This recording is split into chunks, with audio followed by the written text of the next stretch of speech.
Hi, I'm Kelly Cervantes, and this is Seizing Life, a bi-weekly podcast produced by Cure Epilepsy.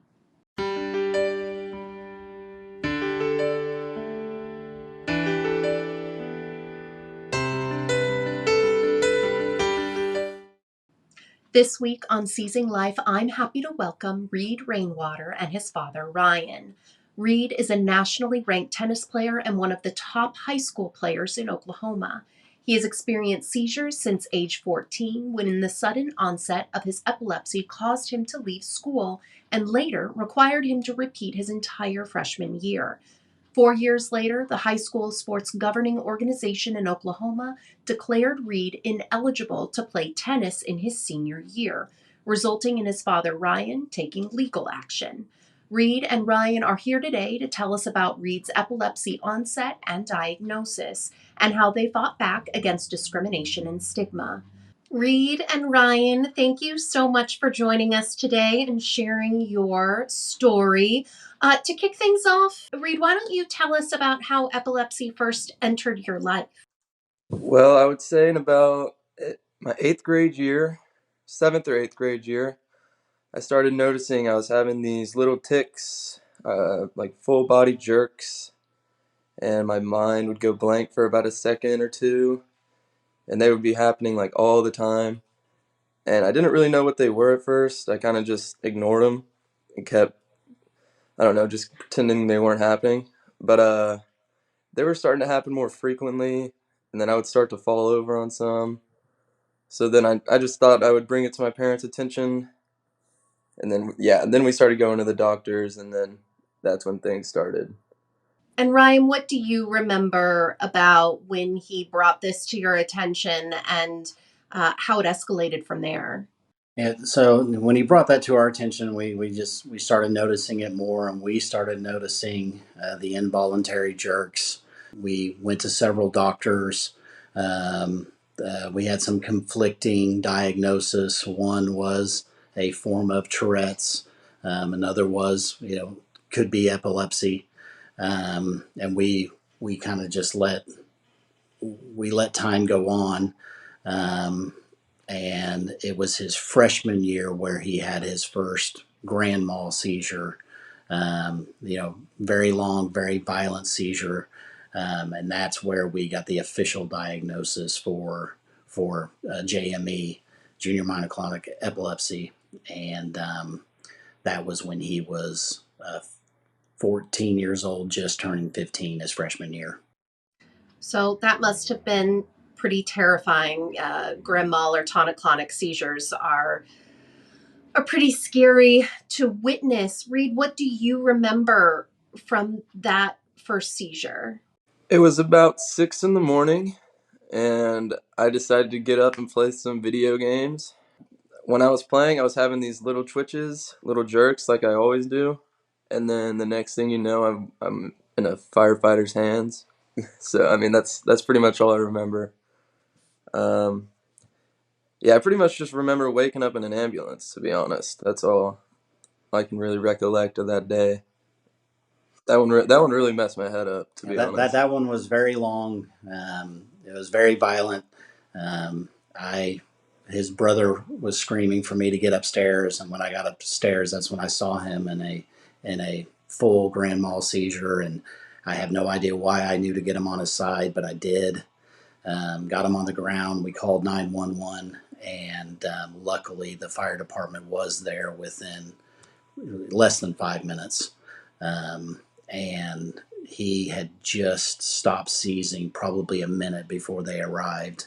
And yeah, he was put in the back of the ambulance pretty quick, and he had no clue what was going on. So you guys get to the hospital, and was it, how quickly were you able to get that epilepsy diagnosis?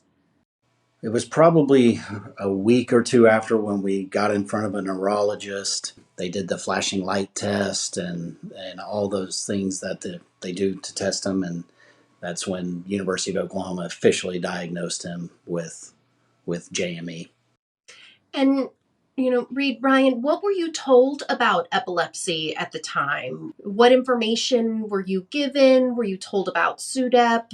Honestly, they didn't give a lot of information about really anything. They just said I have epilepsy, and they told me some precautions, and then they told me about, yeah, that's SUDEP. I think that's, yeah. I mean, but they barely went over it. It was just a big, vague explanation of everything. Very, very vague. SUDIP was brought up, but nothing in detail.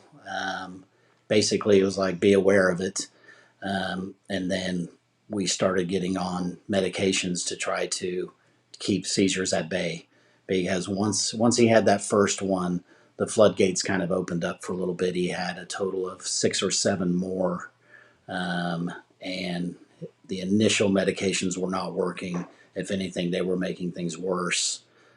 Before we finally found Depakote, did did start keeping his seizures at bay, and they have kept the big ones at bay for 4 years now. It's amazing that you were able to find a medication that could control or prevent those more serious, larger tonic-clonic seizures.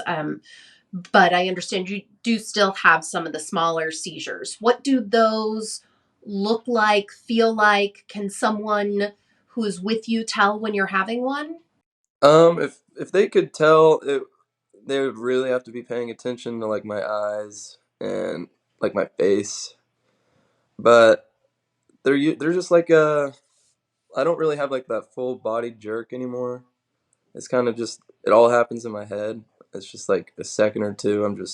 It doesn't even feel like I'm awake. It's just like, I don't know. It's just like 2 seconds go by and I wasn't even there.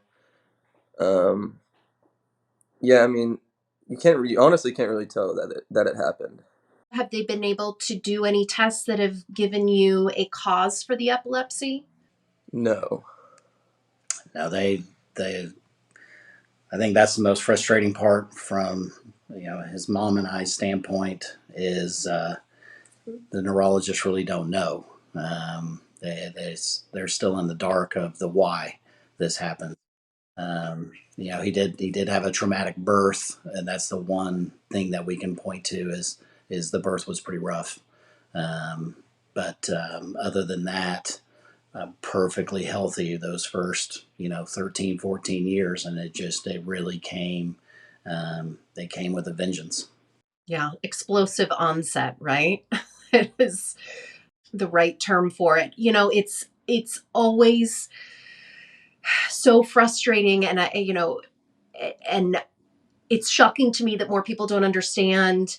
I guess perhaps outside of the epilepsy community, but it is, 2/3 of the people who are diagnosed don't know why they're having seizures. I mean, that's a majority. It's such a large portion of this community that has no answers, and I think that can be so frustrating, as you said, and isolating, and it can be exceedingly hard to treat something when you don't know what is causing it. What was your experience like seeing providers? Did you get second opinions? How has your treatment journey played out? Honestly, the doctors, I just think, are a joke. I mean, they don't help with anything. We flew to John Hopkins to see some really good epileptic doctor, and we were in and out in 10 minutes. I mean, and I think, and it's with every single doctor. I mean, Yeah, we got second and third and fourth opinions. We went everywhere. We went to Dallas, several places. Obviously, University of Oklahoma. We went to John Hopkins, and um, as Reid is saying, it was very frustrating because I think they don't know and um, maybe they see so many that they're just immune to the feeling of it. But we found the whole process to be very frustrating, not getting a lot of new information. The place that we go to locally, we never saw the doctor. We only saw the PA. So we never once even spoke to the actual neurologist here locally in Oklahoma City. Now we did in John Hopkins and we did in Dallas, the places that we went, but it's always about trying new medications. That's it. Try this one, and they all have the same side effects as the one before, except this one maybe makes you less angry. But we just never found anyone that was truly willing to sit down with them and try to understand it and try to help. I'm so sorry that that has been your experience, and I wish that that wasn't something that I have heard over and over again from other patients and families. I think there's 101 reasons why that is the experience, but there's no excuse really that justifies it. Hi, this is Brandon from Cure Epilepsy. Did you know that 30% of those diagnosed with epilepsy do not respond to current medications? That is why, for 25 years, Cure Epilepsy has been committed to inspiring hope and delivering impact by funding patient-focused research to find a cure for epilepsy. Learn more about our mission and our research by visiting cureepilepsy.org. Now back to Seizing Life. Reid, I wonder, outside of tennis, which we'll talk about in just a minute, how have your seizures impacted your social life and your education? I would say my social life has been fine, been good. I mean, I made my main best friends after the fact of having seizures. I mean, maybe it's made me a little more like isolated. I don't want to go out as much or do certain things, but I mean, I would say my social life is good. And what about school and education? Do you have any sort of accommodations? Do you notice times in school where whether it's the epilepsy or the medications that, you feel impacted? Yeah, it's definitely impacted my school a lot. I mean, I can barely do any math without having a seizure. I mean, math just messes with my head bad. It's weird. And honestly, it's the same with writing. If I'm writing for too long and I'm really focusing on something, it just messes with my head. I can't do it. Yeah, he Yeah. missed an entire semester of his freshman year basically because he was either recovering from a grand mal seizure or I mean literally we had 5 or 6 different trips to the hospital. And as one neurologist told him, like, well, listen, you just ran a marathon in 4 minutes. It's going to take you a week to 2 weeks to recover. And in that semester that he missed, he kind of had a look. It looked like almost like he had a concussion for months. Uh, it was very scary and just heartbreaking as a parent. But like I said, we did find something that has finally kept them at bay. Um, we hit the reset button his freshman year, and since then his grades have been great. Um, uh, the Edmond North schools do give him, accommodations, but this past year he's done virtual, which it has seemed to help, where he has a little bit more flex time. That's great. And I do understand that you also ended up switching schools too. What was the reason for that? Honestly, I just didn't really. I didn't want to be in the same place where I was having seizures. I mean, not. I wasn't like having seizures there. I just wanted to switch up everything. I don't know. I just felt everything was just wrong that whole year, and well, it just felt wrong, and it just needed to change. It was a traumatic year, and that school was a private school and did not have, the IEP accommodations that a public school does. And Edmond North was very accommodating. It's a great school. It's obviously the district we live in, and it has been it's been a beneficial move in my opinion. I'm glad you were able to find a school where you felt comfortable and maybe had a little less trauma associated with it. Okay, so now I want to dive into tennis. You are a nationally ranked player, one of the top high school tennis players in Oklahoma, which is amazing. Congratulations. I can only imagine how much hard work you have put in to get to that level. Now, you lost a year of high school tennis because of the seizures and trying to find a medication that worked. And I understand that you were trying to apply for a hardship waiver, which would allow you an additional year of high school tennis eligibility since you did have to repeat a year of school. Explain to us that process and what happened.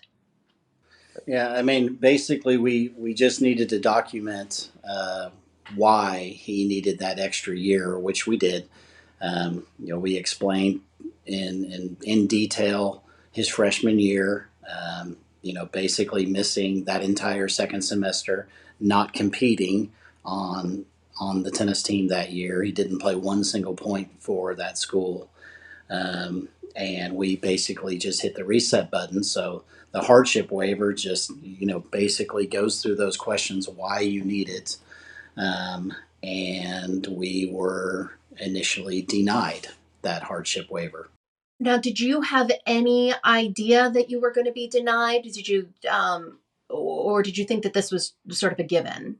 We kind of thought it would be Oh, it was a given. we thought it would be a given just because the facts are right there. It was very clear what happened to him. We weren't trying to get an extra year to get a better scholarship or do anything that would cause a red flag. I mean, it was very, very straightforward. The people that we talked to and that have done this before, they're like, yeah, this is a slam dunk. It's no big deal. So, what was the reason given for Reid's waiver being denied? They said, I mean, I can read it right here. They said, the documentation submitted did not demonstrate a circumstance beyond the control of the student. So they're saying epilepsy was, I can control that. And that's something I can control, like an injury. Yeah, the documentation submitted did not demonstrate a circumstance beyond the control of the student which prevented Reid from making normal academic progress. Reid, isn't that amazing? You can control your epilepsy. Did you not know that? Yeah, no, Like, I that's just thought just. that was hilarious. I mean, Yeah, I mean, We at thought some it was point you have hilarious. to I was laugh. very I'm sure you were very, very angry, but I mean, that's just kind of the most ludicrous thing I've ever heard. I would have loved to have controlled my daughter's epilepsy or known that she could just magically, control it on her own. Yes, mom and I went from 0 to 100 in anger very quickly when we read this, and we immediately got on the phone to find an attorney, and we immediately fought back. Good for you. And what did that process look like? Uh, I was recommended to an attorney locally who has about 15 years experience with litigation with the OSSAA, the Oklahoma Secondary School Activities Association. He's very involved. He knows the ins and outs. And we had an initial call with him. He asked me for the letter, and he said he would call me 5 o'clock that afternoon after he reviewed it. And I think I got a call 20 seconds after I sent him this letter, and he reviewed it, and he was appalled. And immediately got us involved with a young attorney here in town, Hannah Witten, who is very familiar with the epilepsy world. Actually lost a brother to epilepsy, so she took an immediate interest in this case, and they really got to work. Literally the day that we met through email and on phone calls, they got to work. That's incredible. And good for you for fighting this stigma and going to the lengths that you needed to, because that's not always an easy step to take. I do want to be clear, it's my understanding, Reid, your doctor, you have been medically cleared to play. It is not like there is any concern or risk or liability. Everyone says you're good to go. yeah, 100%. Every doctor's told me that. Yeah. So what was the end result? Are you still, is the case still active? I'm not up on legal words, but. So we got a news channel to come interview me, and pretty much right after OSSAA heard that I had an interview, they said you can play. We sent them an email saying we'll air this on Wednesday if you don't give us an answer about playing on Monday. And then they immediately let me play. I mean, it was a quick turnaround. This was Hannah's suggestion that we go live with it with the news, and we did, and we just basically said, the story can be killed Monday at midnight, or we're running with it. And like Reid said, it was Monday afternoon that we got word that he is now eligible, and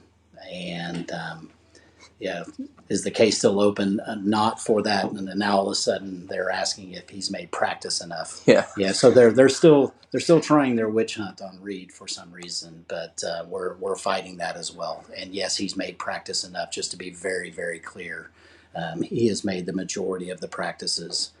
They're really trying to make it as hard as they can on him. I'm so sorry to hear that, but I am thrilled to hear that that the attorney's work paid off and that you are currently playing. I wonder, Reid, what advice would you give to other young people who are faced with an epilepsy diagnosis and are also facing stigma like this and misunderstanding? I mean, it's just a total lack of awareness or knowledge about how epilepsy can impact a person or not impact them, as the case may be. I mean, for me, I've tried to let it impact me as little as possible. I mean, obviously, the first year I had seizures, I let it impact me a lot. I let it just control my thoughts, and it kind of put me in a bad spot. But once I just started, I don't know, just living without caring. To be honest, everything started to fall into place. I would just tell people to, if you have a seizure, I mean, it's not the end of the world. I mean, I know it's terrible. I mean, it's like the worst thing ever, but you got to keep living because, I mean, other people are going through things that are terrible too. I mean, people are getting diagnosed with cancer and stuff like that. I mean, if you have a seizure, you just got to keep living. I mean, that's all you can do. Very true sentiments all the way through. Parenting is difficult. Parenting a teenager is another level. Parenting a teenager with epilepsy is beyond that. It's not easy. What advice do you give to a parent who has a child who's diagnosed, but also who's up against an organization or a situation that is telling them that they can't do something that they can? The first part of the question, yes, it is very difficult to watch your child suffer. It's the hardest thing that we have gone through and that we continue to go through, because yes, he's done an amazing job of making his grades. Tennis is on a whole nother level, in my opinion, what he's able to do, and he's still having what he calls these head glitches. It is amazing, but the darker side to epilepsy, the harder side that the people don't see, and my wife and I, we see it, we see what he's going through, but we don't feel what he's going through because it's his journey. You've got to have empathy, and you have to try to be patient the best you can, because it is very easy to get angry. It is very easy to lash out. But to these parents, you've got to be patient, and I would seek out some of the social media sites. There's great chat rooms where other parents are going through it and they're sharing their stories, and you realize that you're not alone. My wife is on several of them. I know it's helped her to talk about it, and she's met new people through it. And in terms of the stigma and facing issues of discrimination, I would say number one thing is do exactly what we did and immediately fight. Get an attorney referred to you. Call the Epilepsy Foundation. Call Cure Epilepsy. There are attorneys out there willing to help. we found two that immediately jumped on it, and especially, Hannah, we can't say enough about her. She knew so much about epilepsy, and she cares about these kids, and um, she cares about these issues as much as anyone as I've ever met. I mean, she was 10 times more helpful than any neurologist that we've ever met. So I would just say in those circumstances, you have got to fight, because the stigma is not going away right now, and you've got to be willing to stand for what's right. Yeah, absolutely. So, Reid, you are currently playing tennis. How is your season going? And does your epilepsy affect your game at all? Yes, it does actually. But first of all, the season's going good. The first 3 tournaments back, we've won 2, so that's pretty good. Yeah, I'm playing good. I've won my tournaments, so yeah. But epilepsy definitely does affect me while I'm playing, and it only started recently for some reason, like literally this past year, past 6 months actually. It's really weird. But yeah, I mean, I'll be playing and I'll just have a head glitch or something like that, and the ball will go right by me. And yeah, it's just really weird. I mean, I'm having a seizure while I'm playing, and that's never really happened to me before. But it's been happening pretty consistent now. But hey, I'm not gonna let it make me stop or anything. It's just annoying. Yeah. We did up his medication just a little bit to try to help this, and we're watching it closely. But he is playing great, and he says these are happening you can't really notice, but he is letting us know about it. So we're watching it closely. But in terms of his play, it's top level. That's amazing that you're able to play through it and that you're able to play at such a high level, you know, despite having a seizure while you're playing. I mean, it's incredible, and I think a remarkable story to hopefully inspire others out there who are in a similar position to not let their seizures stop them. Of course, within the guidelines of medical care and proper rest and all of the things that we know are important. So, Reid, what's next for your tennis career? Well, I have committed to a school, MSU Denver, and I'll be moving there this summer. Yeah, and I'll be. Thank Congratulations. you. Well, I know that all of us here at Cure Epilepsy will be cheering you on, and you'll have to keep us posted and updated. In the meantime, we are so grateful to both of you for sharing your story, for fighting against stigma, and for keeping going, because goodness, is it important. So I just thank you both so very, very much. And I can't wait to see what's in store for you, Reid. Thank you. Yeah, thank you. Thank you, Reid and Ryan, for sharing your epilepsy journey with us and for raising awareness about epilepsy stigma and discrimination. We wish Reid continued success as he begins his college tennis career next year. Cure Epilepsy has been funding patient-focused epilepsy research for 25 years. During that time, we have made significant discoveries and advances in epilepsy diagnosis and treatment. But there is still work to be done to find a cure for epilepsy. If you would like to help us achieve our goal of a world without epilepsy, please visit cureepilepsy.org/donate. Cure Epilepsy, inspiring hope and delivering impact. Thank you.